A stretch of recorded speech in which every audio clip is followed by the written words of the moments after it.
What is criticism? Well, you may think that, of course you know what criticism is.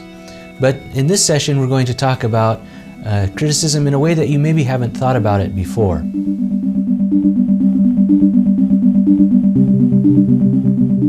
What is criticism? There are two ways of thinking about criticism. There's the common way of thinking about criticism and the academic way of thinking about criticism. They're very different from one another. When we talk about the common definition of criticism, we think about saying negative things about someone or something. We talk about, oh, dinner last night was just terrible. Or we say, oh, that preacher just wasn't very good. Or, oh, that music was just too loud. Can't stand that. That's the common definition of criticism. All the things that we just don't like. We have a way of saying negative things. But that's very different from the academic definition of criticism. This is the kind of criticism that we're going to talk about throughout the biblical Introduction to Biblical Studies course. Academic definition of criticism, I like to think about it or talk about it this way. Criticism is sustained, disciplined study. Sustained meaning it takes place over a long period of time, and disciplined meaning that we really dig into what we're doing and pay attention. We take a lot of care with what we're doing. So when we talk about biblical criticism, if you don't know that we're using criticism in the academic definition, you might think, how can you possibly criticize the Bible? How can you say negative things about the Bible? That's no good. Can't do that. But actually, we're using the academic definition of criticism when we talk about biblical criticism. So we can say then, biblical criticism is sustained, disciplined study of the Bible. So another way of looking at this same thing is to say that biblical criticism is asking questions about the Bible. Sometimes we think, well, we can't ask questions because we might find out something we don't want to know.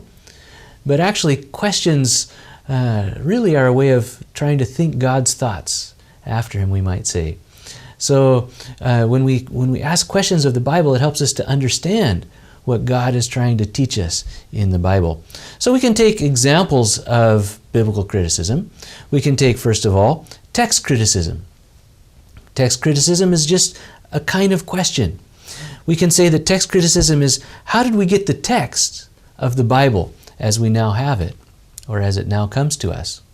So when we do text criticism, we're trying to understand what is the original text as it was written by the original authors. We can also talk about source criticism. Source criticism asks the simple question, what were the written sources that the biblical authors used to prepare their work? So we're trying to look at the process that the authors used to arrive at the text as we have it now. We have also form criticism. Form criticism is not looking at the written sources, but the oral sources.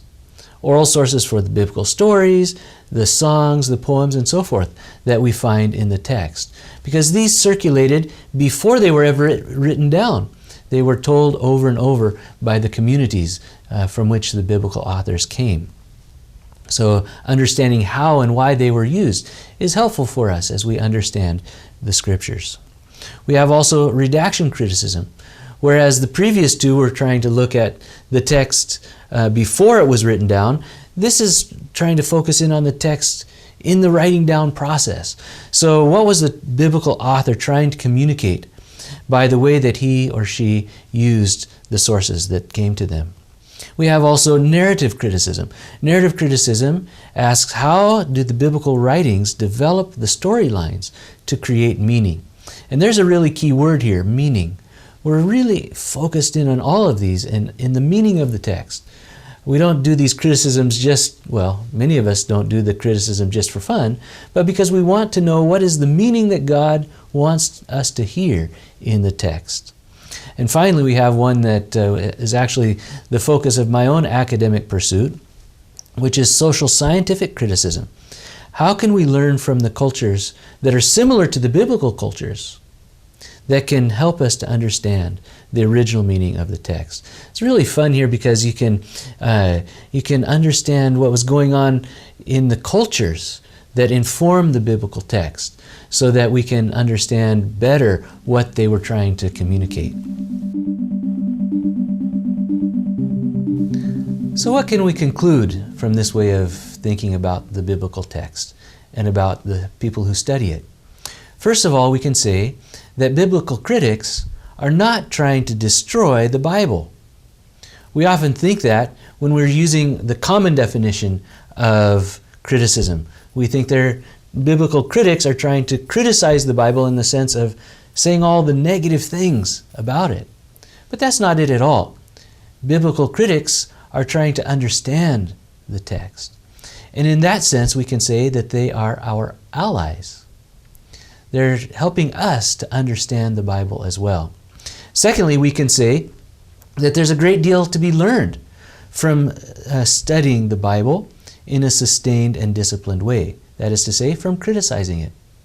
When we read the Bible so quickly, there's so much that we miss.